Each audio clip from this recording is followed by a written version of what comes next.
Hello guys, so once again, Master Leo, Natural Bone Setters Tarlac. So yan po, mayroon po tayong ina-adjust ngayon dahil gusto niya pong maranasan ang pag-a-adjust dahil masakit daw po ang kanyang likuran. So actually yan po ay nagtatahi, sumasakit daw yung likod niya, kaya sinampulan po natin siya. Nagpapatahi po tayo dyan ng ating cover sa helmet. So sinasabi niya kanina na masakit daw po yung kanyang likod, kaya pinaranas po natin sa kanya guys ang natural bone setting.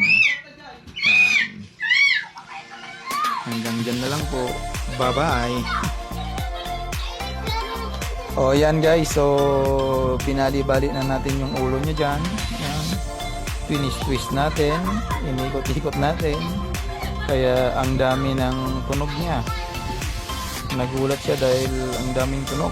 Yan, tapos yung kamay niya, so inila-ila natin ang kamay niya. Yan, para mabuksan ang mga singawan ng kanyang mga ugat. Yan. Yan. Yan, hila-hila lang, hila-hila lang. Tapos doon sa kanyang likod,